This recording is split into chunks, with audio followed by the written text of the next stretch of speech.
Hola, hoy os voy a hablar de Laredo, como dicen los pejinos Laredo. Os voy a hablar del ataque francés de 1639 a Laredo, que fue tremendo.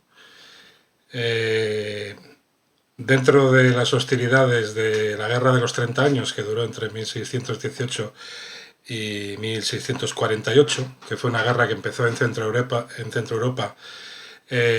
por temas de religión entre católicos y protestantes, pero que luego se convirtió en mundial, podríamos hablar así, al ir entrando diversas potencias, porque llegaron a entrar los daneses, los suecos, los rusos, Francia, Inglaterra y por supuesto España, ¿no?, que apoyaba a los católicos del imperio, Sacro Imperio Romano Germánico, y a Austria.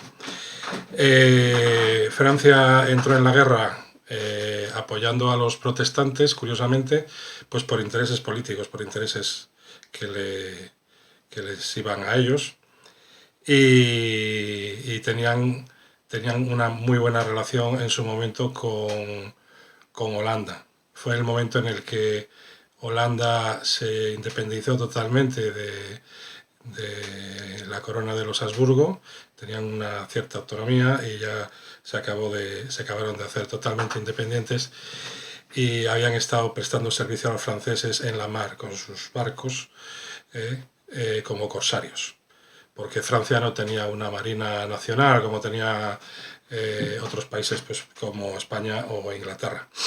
Entonces le hacían los servicios los holandeses. Hubo un momento en el que en Francia se plantea lo de tener una gran marina, estando el rey Luis XIII y de su primer ministro, el famoso cardenal Richelieu, y entonces hacen un gran esfuerzo para construir la flota más poderosa. Y de hecho, pues lo hacen.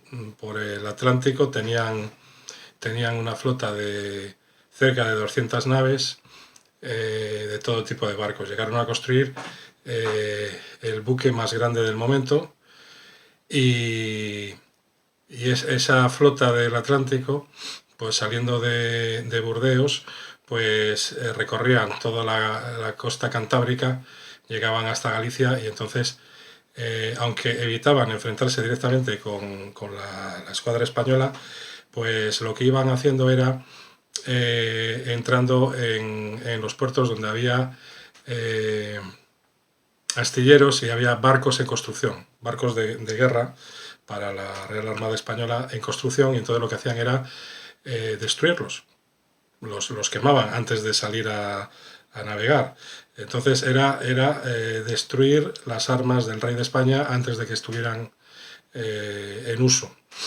En una de estas correrías por el Cantábrico, pues atraparon a unos pescadores de Laredo que, que contaron que estaba refugiado en la bahía de Santoña, Laredo, pues estaban refugiados dos barcos nuevos, dos galeones recién construidos en Deusto, que eran para la flota de Galicia. ¿eh? Se llamaban la Capitana y la Almiranta. Eran dos galeones soberbios, ya os digo, recién construidos. Laredo en aquel tiempo era la capital oficiosa del corregimiento de las Cuatro Villas de la Mar, ¿no?, que era parte de lo que hoy es Cantabria. Como sabéis, las Cuatro Villas eran San Vicente, Santander, Laredo y Castro. Y Laredo, como ahí vivía el corregidor y otras autoridades, pues hacía de capital. Llegó la flota esta que os digo, de cerca de 200 navíos, entraron en la bahía, tomaron Laredo, lo incendiaron, lo destruyeron, mataron a todo el que pudieron, la gente huyó llena de pavor. También hicieron lo mismo en la zona de Santoña, lo que pasa es que Santoña en aquel momento pues era un pueblo pequeño de pescadores. Las naves estas que os digo, los dos galeones que eran para la flota de Galicia, estaban fondeados en la zona de Santoña, donde más o menos donde ahora está la Plaza de Toros. Enfrente de ahí que hay profundidad y estaban allí fondeados. Entonces, el combate contra estos dos buques duró dos días completos. Los barcos se defendieron a cañonazo limpio durante esas 2 jornadas, hasta que se quedaron sin pólvora, no pudieron disparar más. ¿Qué ocurría con estos barcos? Pues que eran los galeones construidos aquí en el Cantábrico Oriental, tanto en Vizcaya, Guipúzcoa, como en Cantabria.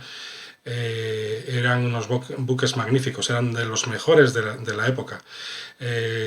Eran unos barcos muy robustos, se construían con robles de aquí de la tierra, y tenían el casco un grosor de cerca de medio metro, de 40 centímetros por lo menos, y era madera maciza, que las balas estas de cañón, que eran bolas, entonces eran bolas, no lo atravesaban, se quedaban incrustadas. Se quedaba medio dentro de la madera y media afuera. Cosa que, por ejemplo, otros barcos pues no lo soportaban, les destrozaban el casco y se iban a pique, ¿no? Bueno, ya digo que estos dos galeones estuvieron resistiendo todo lo que pudieron, y entonces al ya estar después de 2 días de combate, un combate tremendo, a cañonazo limpio, que no pudieron ya resistir porque se quedaron sin pólvora, como os dije, pues tuvieron la idea de quemarles para que no lo cogieran los franceses, no los cogieran los franceses. Entonces, como eran barcos nuevos, ardían muy mal. La madera todavía estaba muy tersa, vamos a decir, y entonces uno consiguió quemar la arboladura, pero no el casco, y ese sí le echaron mano, y el otro sí se quemó y se hundió. Y de hecho el pecio está todavía allí, en el fondo de la bahía de Santoña. Porque ha habido, pues hace no hace tantos años, se hicieron varias incursiones de arqueología submarina, y bueno, lo tienen localizado y totalmente catalogado y todo. Bueno, pues el ataque este, ya os digo que bajaron a tierra, tomaron, bueno, primero bombardearon a placer la villa, entraron en Laredo, las tropas lo prendieron fuego, mataron a todo el que fueron cogiendo, no tuvieron piedad. Las defensas de Laredo, que tenían una artillería puesta pues desde principios del siglo XVI, porque Laredo fue puerto de embarque y desembarque de la familia real española entonces, de los Austrias, ¿no? Tanto primero pues los hijos de los reyes católicos, ¿no? Juana la Loca y su marido, el flamenco, Felipe el Hermoso, y luego pues todos los hijos de esta gente, el emperador Carlos, Felipe II, toda la familia pues solían embarcar y desembarcar por Laredo. Pues habían hecho pues unas defensas en el propio muelle, pero estaban mal ideadas, mal construidas, y entonces no fueron efectivas. Y por eso fue que pudieron entrar, aparte que la flota era numerosa, era una fuerza tremenda, de barcos y de fuego, de hombres. Bueno, pues entraron arrasando todo. Ya habían tomado Laredo y entraban por tierra, y querían llegar a Colindres, a un astillero que había allí en Colindres, que hacía barcos también pues para la Armada Real. Entonces, para destruirlo, para destruir el astillero, pues como hacían en otros lugares. Lo que ocurrió es que había una torre en Treto, que le habían puesto una batería, está al otro lado, en la otra orilla de la ría de la Son, y entonces la tropa que estaba allí con la batería y las milicias que se pudieron locales que se pudieron reorganizar allí, pues estuvieron dando fuego allí sin parar hasta que pudieron parar el ataque. Y entonces ya los franceses se retiraron. ¿eh? Pero bueno, acabó la ciudad destruida totalmente, Santoña también, y de los dos estos galeones recién construidos, que eran magníficos, pues uno se fue a pique por la propia tripulación, como os dije, y el otro le capturaron los franceses, aunque con muchos daños. Y esto es pues por una petición que me han hecho desde Laredo y nada.